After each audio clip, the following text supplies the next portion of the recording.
신약성경 고린도후서 13장 5절 말씀입니다. 함께 읽겠습니다. 너희는 믿음의 안에 있는가? 너희 자신을 시험하고 너희 자신을 확정하라. 예수 그리스도께서 너희 안에 계신 줄을 너희가 스스로 알지 못하느냐? 그렇지 않으면 너희는 버림받은 자니라. 한 번 더 읽겠습니다. 너희는 믿음 안에 있는가? 너희 자신을 시험하고 너희 자신을 확정하라. 예수 그리스도께서 너희 안에 계신 줄을 너희가 스스로 알지 못하느냐? 그렇지 않으면 너희는 버림받은 자니라. 아멘. 기도하겠습니다. 감사하신 여호와 하나님, 세상의 많은 사람들 가운데서 주께서 우리를 택하시고 불러주셔서 하나님의 자녀 삼으심으로 아버지 하나님의 유업을 있게 하심을 감사와 찬양을 드립니다. 오늘 우리는 주님께 예배 드리기 위해 이 자리에 왔사오니 우리의 예배를 받으시고 믿음으로 주님께 나온 어린 아이들로부터 모든 성도들에게 필요한 은혜를 풍성케 하옵소서. 지금 이 시간은 주님의 말씀을 듣고자 합니다. 악한 영의 방해를 막아주시고 오늘 말씀이 우리 각자의 심령에 새겨져서 합당한 열매가 맺게 하옵소서. 아직 우리 성도 중에 거듭나지 못한 성도들이 있다면 말씀과 성령으로 거듭나게 하사 구원받는 믿음에 들어서게 하옵소서. 믿음이 연약한 성도들을 믿음을 강하게 하셔서 어떤 유혹과 시험에도 흔들림 없이 주님만 붙잡고 남은 인생을 믿음으로 살게 하옵소서. 아직 육신과 좌우와 세상의 정욕과 재리의 유혹의 포로가 되어 있는 성도들에게 묶여있는 그 결박들을 끊어주시고 오직 예수 그리스도로 거룩과 경건과 을을 배워가게 하시고 하늘로부터 오는 평강과 기쁨을 누리게 하옵소서. 우리 성도 중에 심령과 마음의 병으로 고통하는 성도들에게 주님의 말씀 안에 거하게 하셔서 참 자유를 누리며 소망과 기쁨과 감사가 넘치게 하옵소서. 육신의 각종 병으로 고통하는 근영이 집사를 포함한 성도들에게 지금 이 시간 주님의 능력의 손을 펴시사 모든 병이 깨끗하게 낫게 하옵소서. 우리 교회의 모든 아이들이 믿음으로 자라게 하시고 일용할 양식과 영의 양식을 일평생 풍성하게 해 주옵소서. 우리 아이들이 일생 동안 넘치는 건강으로 살게 해주시며 총명함과 지혜를 주셔서 많은 이들을 이끌 머리가 되게 하시고 좋은 동무들을 만나는 복을 주시며 이 세상의 사악한 이론과 사상들로부터 지켜주시며 이 세상의 모든 위험과 질병으로부터 눈동자처럼 지켜주시고 보호해 주옵소서. 우리의 청년들의 앞날을 주님께서 열어주셔서 이 세상의 빛으로 소금으로 나타나게 하시고 이들의 장래를 주님께서 선한 길로 인도하옵소서. 우리 장년들과 갈렙과 한나 회원들에게 살아왔던 삶보다 남은 삶이 복되게 하옵소서. 이 시간도 항해 중인 김정효 집사를 위해서 기도합니다. 선장으로서의 직무를 잘 감당하게 지혜와 리더십과 하나님의 은총이 늘 풍성하게 하셔서 선상에서의 모든 일과 선원들을 달 통솔하게 하옵소서. 다음에 하선할 때에는 아버지 하나님께서 더 좋은 길을 예비해 주옵소서. 모든 성도들에게 능력을 주셔서 주님의 지상 명령을 이 말세의 지마를 당한 이 어두운 세도에서도 수행하게 하시고 오늘 드리는 예배를 통해서 주님을 만나는 기쁨을 풍성케 하옵소서. 예수님 이름으로 축복하고 기도드리옵나이다. 아멘.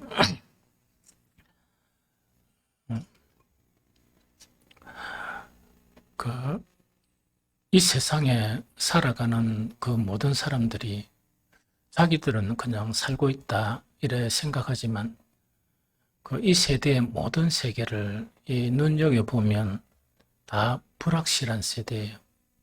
그래서 어떤 일이 일어날지 못하고 일어날지 모르고 또 확실한 것은 아무리 찾아도 확실한 건 없고 또 이것은 확실하다 하면 또 시간이 지나면 그것이 불확실해지고 하는 그런 세대 속에 살고 있습니다.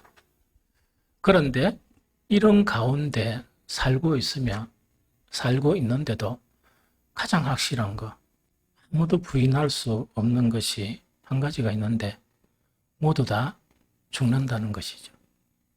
언젠가는 우리 모두 다가 죽음 앞에 서게 된다 하는 그것은 정말 확실하고 확실하다 하는 그 이야기이죠.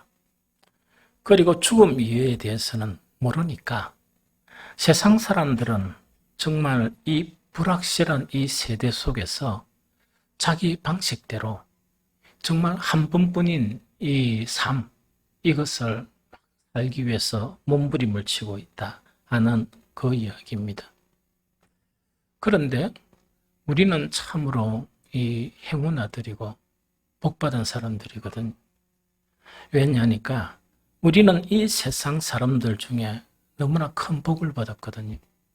큰 복을 받아서 하나님께서 이 세상 중에 우리를 택하셨고 우리를 부르셨거든요. 그런데 무엇을 주시느냐?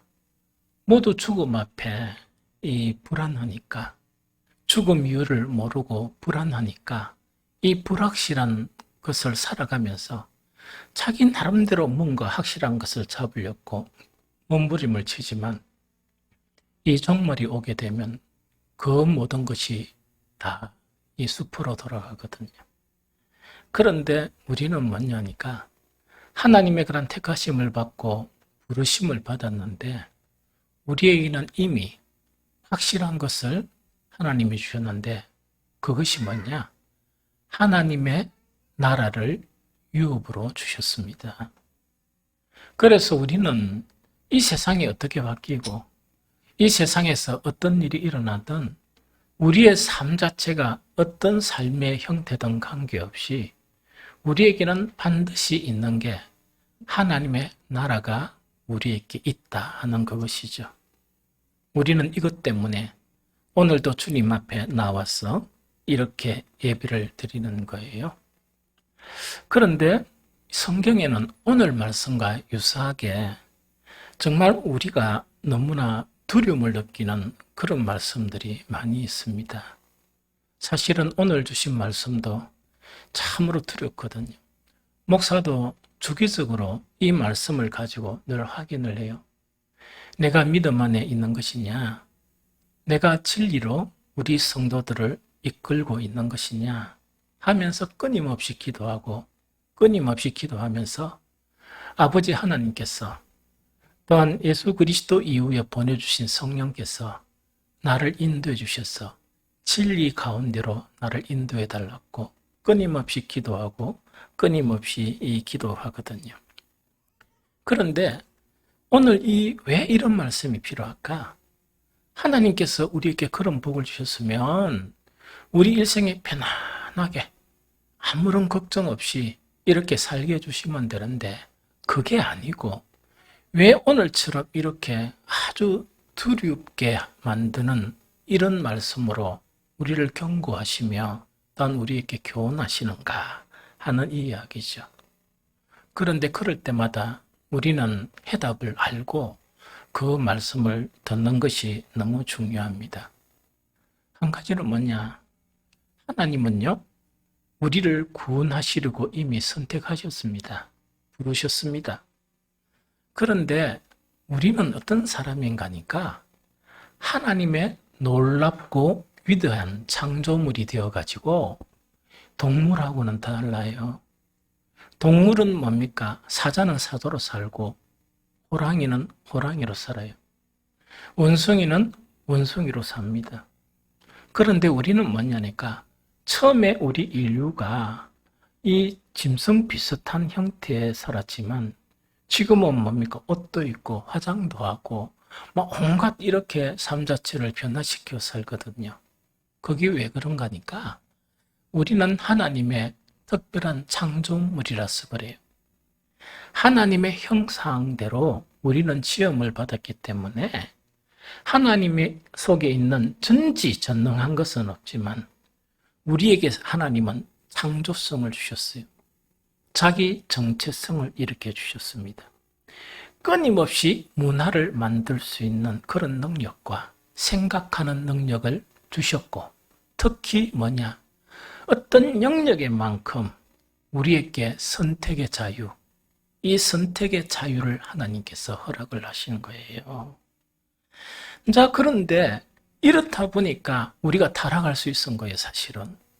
이 타락할 수 있었지, 하나님께서 선택의 자유를 이렇게 막아버렸다 그러면 사탄이 아무리 유혹하더라도 우리는 선악과를 따먹지 않았겠죠. 그래서 우리는 뭐냐니까 하나님께 범죄를 한 거예요.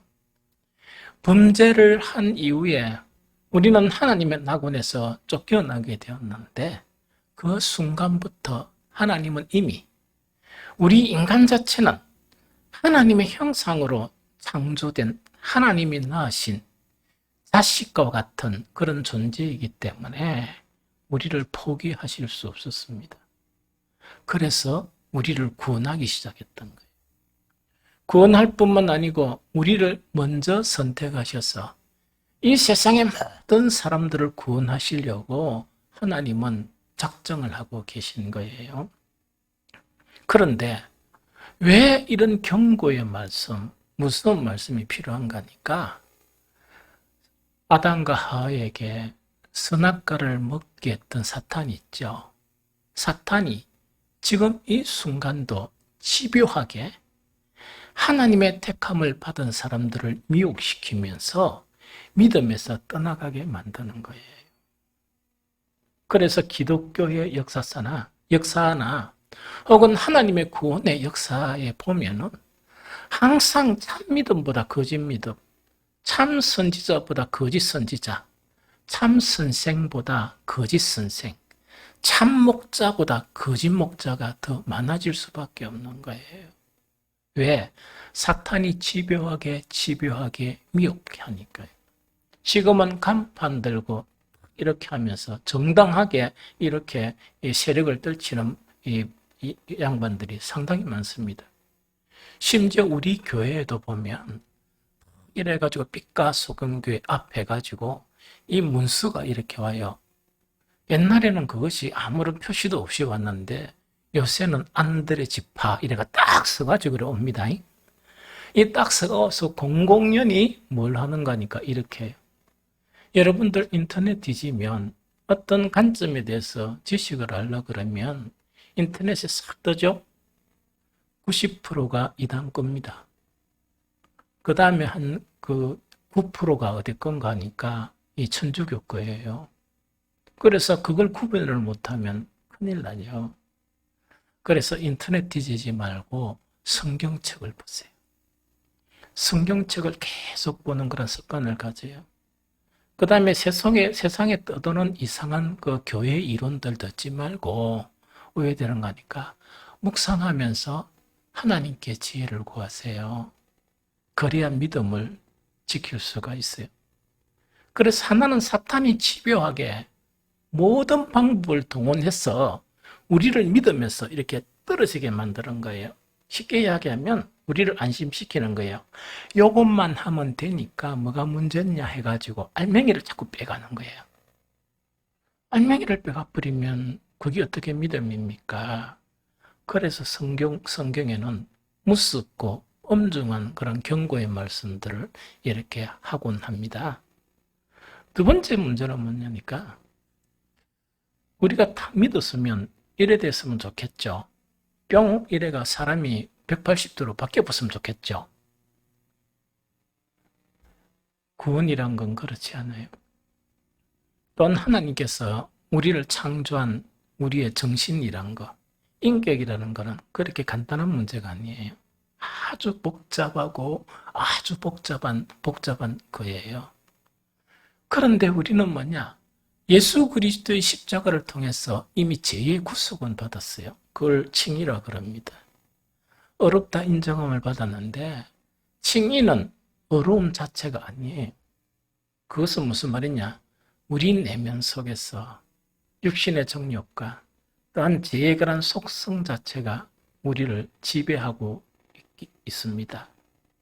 그래서 우리가 신앙생활을 바로 하려고 그러고 믿음 생활을 바로 하려고 그래도 우리 내면 상태가 뭐냐? 이렇게 믿음적이 아니고 이 친불의적인 것이 많아요. 그런데다가 사탄은 뭡니까? 우는 사자처럼 우리를 삼키려고 이렇게 하다 보니까 만약에 10명이 다 이렇게 하나님께서 이래 가지고 이래 믿음으로 양육하려고 하는데 오해됩니까? 믿음을 변질시키는 그런 일이 더 많이 일어난다 하는 그 관점을 가져야 돼요. 그래서 오늘 본문은 누구에게 본문인가 하니까 고린도 교회예요. 고린도 교회의 그런 속성 자체가 고린도시가요. 조금 이 타락의 정도가 많은 그런 시예요. 이 타락의 정도가 많은 그런 곳에서 복음을 통해서 이들이 교회가 형성이 된 거예요. 이들의 특성은 뭐냐? 좀 뜨거움이 있었어요. 또 은사에 대한 그런 사모함 자체가 상당히 이렇게 강했었어요. 그런데 문제가 뭐냐니까 바로 모든 역사에 일어나는 사탄이 끊임없이 변절시키려고 그러고 그들 안에 있는 정말 이 완전하지 못한 그들의 인성 때문에 교회 문제가 상당히 많았던 거예요. 그래서 교회가 어떻게 되는가 하니까 서로 맞다고 주장을 하는 거예요. 내 믿음이 맞고 너가 믿음 잘못됐고 우리 믿음이 맞고 너가 믿음이 잘못되고 막 이런 분쟁이 일어나는 거예요. 그 고린도 교회를 향해서 엄중하게 경고하는 것이 오늘 본문 말씀이에요. 너희는 믿음 안에 있는가? 너희 자신을 시험하고 너희 자신을 확정하라.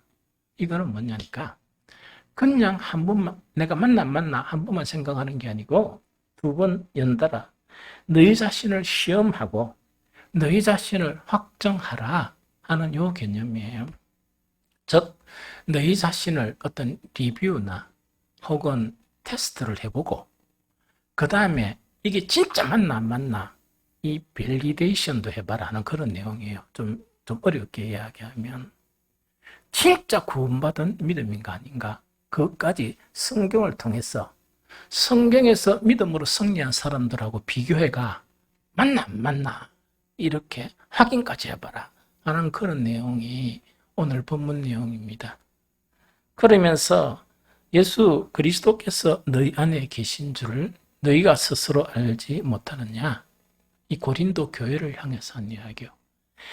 그렇지 않으면 너희가 버림받은 자니라 하는 이 경고의 말씀이거든요. 그래서 참 이렇게 참 믿음, 특히 믿음에도 뭐냐? 진리의 믿음이 있고 진리의 믿음이 아닌 게 있어요. 즉 진리의 믿음이 있고 진리의 믿음이 아닌 게 있거든요. 그래서 우리는 부단히 우리 자신의 믿음, 가장 중요한 건 내잖아요. 내가 구원받지 못하는데 구원 다른 게 필요한 게 있습니까?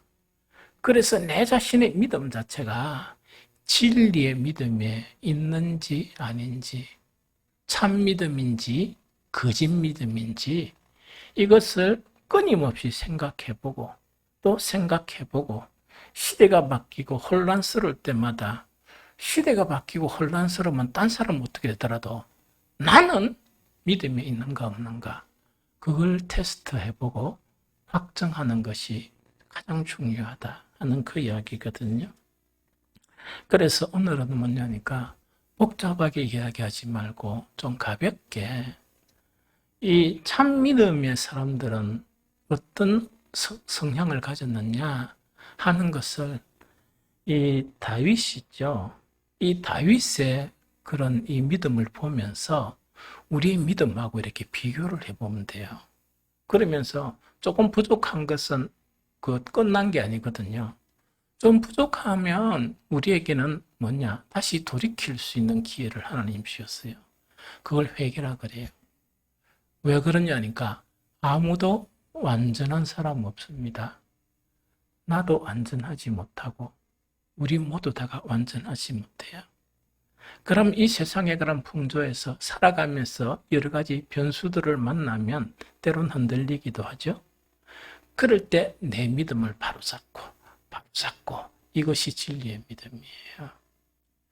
그래서 이 다윗의 그런 이 고백을 보면서 다윗의 믿음을 보면서 우리 믿음하고 이렇게 비교해 봤으면 좋겠다 하는 생각이 듭니다.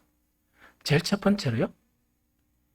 우리 믿음의 고백은 진실이어야 한다. 믿음의 고백 자체가 진실이어야 돼요. 이 다윗이 고백한 내용 자체 중에서 시편 18편 1절 2절에 나의 힘이신 여호와여 내가 주를 사랑하나이다. 여호와는 나의 반석이시요 나의 요새시요 나를 건지시는 이시요 나의 하나님이시요 내가 그 안에 피할 나의 바이시요 나의 방패시요 나의 구원의 부르시요 나의 산성이시로다. 이거는요 믿음의 사람들이 고백할 수 있는 참 고백이에요. 그런데 제가 다윗의 시편을 늘 이렇게 보면서 깨달은 것이 하나가 뭐냐, 다윗이 이렇게 고백하니까 나도 이렇게 고백할 때가 많단 말이죠. 그런데 이 시편을 계속 공부를 하다 보니까 차이점을 발견했어요. 다윗이 이랬어요. 고백했으니까 아름답대가 나도 고백하거든요. 그러면 내가 어떻게 생각하는 거니까 다윗의 믿음하고 내하고는 똑같은 건 줄 알았어요. 왜? 나도 이렇게 고백하니까. 그런데 차이가 나요. 다윗이 고백을 하고 다윗은 우리에게 무엇을 남겼느냐? 왜 제가 한 번씩 다윗을 인용하느냐 하니까 다윗은요. 이 시를 너무 많이 써가지고 이 자기의 믿음 생활 하던 거 있죠. 이미 하면서 모든 삶의 순간순간에 일어나는 일을 시를 쓰고 남겼어요. 시편에. 그러다 또 보니까 다윗은 또 보니까 자기 믿음의 삶에서 여러 많은 영역에 대해서 고백을 하게 되는 거예요. 그러면은 이것은 고백할 수 있는 믿음이죠? 믿음은 고백했는데 뭐가 차이가 나는가? 이런 믿음을 고백한 다윗이 살아가는 거하고 살아갔던 거하고 내가 사는 거, 내가 생각하는 것하고 차이가 난 거예요. 그래서 믿음의 고백은요. 이것이 믿음의 고백이라고 해서 다 다윗 같은 믿음이 아니고 진실해야 한다. 진실한 고백이어야 된다 하는 그 이야기입니다. 다윗은요. 군대가 자기를 보위해도요. 두려움이 없었습니다. 나는요. 10명만 보위해도 두려워요. 그 차이. 그 차이예요. 다윗은 정말 까무러칠 그런 일을 만나도 두려움이 없었어요. 나는 조금만 일이 있어도 마음이 이런 생각이 들어요. 동일한 고백을 해도 차이가 나죠? 그것을 이야기합니다. 그래서 우리는 성경을 통해서 정말 참 믿음의 그런 고백의 삶이 어떤 것인가 그걸 지속적으로 배워가는 거예요. 두 번째, 우리 모두 다 기도 않는 사람이 어디 있습니까? 기도를 다 하죠. 그 다윗의 기도도 보면 연구를 해보면 이래요. 시편 18편 4절 6절에 보니까 사망의 줄이 나를 얽고 불의의 창수가 나를 두렵게 하였으며 서울의 줄이 나를 두르고 사망의 올무가 내게 이르렀도다. 내가 환난 중에서 여호와께 아뢰며 나의 하나님께 부르짖었더니 그가 그의 성전에서 내 소리를 들으시며 내 앞에서 나의 부르짖음이 그의 귀에 들렸도다. 다윗은 의외로 기도의 사람이었어요. 참 기도의 사람이었거든요. 그런데 우리가 잘 모르는 게 있어요. 다윗은 기도할 때마다 하나님께서 다윗을 사랑하시니까 응답을 많이 해줬을 것이라 이렇게 상상하죠? 아닙니다. 응답 못 받을 때가 더 많았어요. 응답 못 받을 때가 더 많았어요.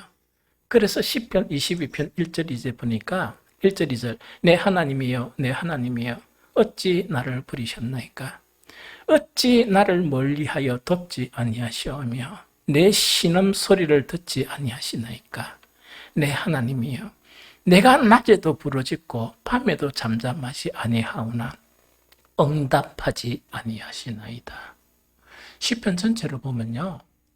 다윗이 기도를 그래 간절했는데 응답받을 때보다 응답 못 받을 때가 더 많았어요. 얼마나 답답했겠습니까? 얼마나 힘들었겠습니까? 응답을 못 받을 때가 많았어요. 그런데 참 신기한 게 뭔가니까 이것이 다윗의 믿음이다 하는 걸 알 수 있는 게 뭐냐? 이 시편 20편, 22편 지금 읽은 것 중에서 아무리 기도해도 응답이 없다 그랬죠. 낮에도 기도하고 밤에도 기도하고 응답이 없었다는 그 이야기죠. 응답이 없는 상황 속에서 응답을 못 받은 상황 속에서 다윗은 이렇게 응답을 받지 못했다 하고 난 다음에 또 시를 계속 쓴 거예요. 그 시를 읽어보면 거기서 깜짝 놀라는 거예요. 참 차이가 너무 나는구나 하는 생각이 들어요. 주님을 찬양하는 거예요. 주님을 막 이렇게 찬양하는 거예요. 응답을 받고는 우리는 찬양하지 마라 해도 찬양을 하죠. 응답을 못 받고 너무나 깜깜한 상황 속에서도 주님을 찬양하는데 그것이 시편 22편 3절 이스라엘의 찬송 중에 계시는 주여 주는 거룩하시니이다. 이것을 세번역으로 읽어보면 이렇게 돼 있어요. 내가 응답 못 받는 거예요. 내가 막 기도해도 하나님 응답 안 해주시는데 어떤 고백을 하는가 하니까 그러나 나는 응답받지 못하고 죽을 상황이지만은 주님은 거룩하신 분, 이스라엘의 찬양을 받으실 분이십니다. 이 고백을 한 사람이 바로 누구냐? 바로 다윗입니다. 다윗이에요. 그 응답을 받지 못하는 상황 속에서도 또 무엇을 고백하는가 하니까 여전히 믿음의 그런 고백을 해요. 그것이 시편 22편 9절 10절입니다. 오직 주께서 나를 모태에서 나오게 하시고 내 어머니의 젖을 먹을 때에 의지하게 하셨나이다. 내가 날 때부터 주께 맡긴 바 되었고 모태에서 나올 때부터 주는 나의 하나님이 되셨나이다. 이런 고백을 하는 거예요. 자, 이거는 뭐냐? 다윗이 얼마나 답답한 상황을 많이 만났습니까? 생의 위기를 많이 당했습니까? 그 속에 하나님께서 밤낮으로 기도하도 다 막혀버린 거예요. 하나님이 응답이 없고 죽을 상황 속에서 놓였습니다. 그때도 여전히 뭐냐? 하나님은 찬양받으실 분이십니다 하면서 하나님을 찬양했고 하나님이 응답하지 아니셔도 나는 날 때부터 믿음의 사람이었고 나는 날 때부터 하나님의 사람이었다. 나는 정말 못해서 날 때부터 주님은 나의 하나님이 되셨다 하는 그런 고백을 이렇게 하는 것이 누구였냐? 다윗이었어요. 아주 위대하죠? 대단하죠? 그뿐만 아니고 이 마지막에 이 이제 시편 22편 응답이 안 되는 상황 속에서도 이 뭐라고 고백하느냐? 22편 11절을 나를 멀리 하지 마옵소서. 환난이 가까우나 도울 자 없나이다. 다시 읽어드릴게요. 기도가 안 되는, 기도가 막힌 거예요. 상황은 죽을 상황이었는데 아무리 기도해도 응답이 없는 거예요. 이러면 우리는 선택하는 게 있죠. 어떻게 합니까? 한번 찾아보자. 이거 막 세상 속에서 방법을 찾죠. 다윗은 어땠느냐? 주님, 자 이렇게 하나님께 이야기 응답을 안 하시니까 나를 멀리하지 마십시오. 참 좋죠. 하나님 좀 민망하시겠죠? 하나님, 나를 멀리하지 마십시오. 환난이 가까우나 도울 자가 없는 줄을 주께서 아시지 않습니까? 그 고백이에요. 이것이 다윗의 기도입니다. 다윗은 대단히 훌륭하고 믿음의 그런 기도의 사람이었다 하는 그 이야기죠. 우리는 이것을 끊임없이 본받는 것이 좋겠다 하는 생각이 듭니다. 두 번째요. 다윗이 그 하나님의 말씀이 있죠. 이 복음 시대가 아니고 다윗은 어떤 시대에 살았습니까? 율법 시대에 살았어요. 율법 시대에 살다 보니까 이 선지자들도 대부분 타락했고, 또한 그 타락한 선지자 밑에 뭐 하나님을 믿는 사람이라 해봐야 다 타락했겠죠. 지도자가 타락했으니까 다 타락했죠. 다윗은요, 장군이었고 정치가였습니다. 그런데 이 다윗은 하나님의 말씀과 어떤 관계성을 가지고 있었느냐, 이게 대단히 중요해요. 첫 번째 시편 18편 20절 24절에 보면 이런 고백입니다. 이 고백 자체가 바로 뭐냐? 다윗이 모든 환난에서 구원을 받고 사울에게부터 이제 구원을 받고 난 이후에 자기의 모든 인생을 돌아보면서 지은 시가 지금 몇 시예요? 어떤 고백을 하느냐? 여호와께서 내 의를 따라 상 주시며 내 손의 깨끗함을 따라 내게 갚으셨으니 이는 내가 여호와의 도를 지키고 악하게 내 하나님을 떠나지 아니하였으며 그의 모든 규례가 내 앞에 있고 내게서 그의 윤례를 버리지 아니하였음이로다. 또한 나는 그의 앞에 완전하여 나의 죄악에서 스스로 자신을 지켰나니 그러므로 여호와께서 내 의를 따라 갚으시되 그의 목전에서 내 손이 깨끗한 만큼 내게 갚으셨도다. 이 고백이에요. 사실은요, 이 말씀을 처음 접했을 때 충격받았습니다. 정말 충격받아가지고 이걸 갖다가 어떻게 해석을 해야 되고 이걸 갖다가 어떻게 받아들여야 되느냐, 그만큼 충격받았습니다. 다윗은 목동에서 왕이 되었습니다. 왕이 됐는데 모든 환난을 다 겪고 난 다음에 고백 자체가 바로 뭐냐? 하나님께서 내 의를 따라서 내게 상 주셨고 내 손의 깨끗함을 따라서 나에게 갚아주셨다. 그렇게 고백하는 거예요. 마지막에도 이러죠.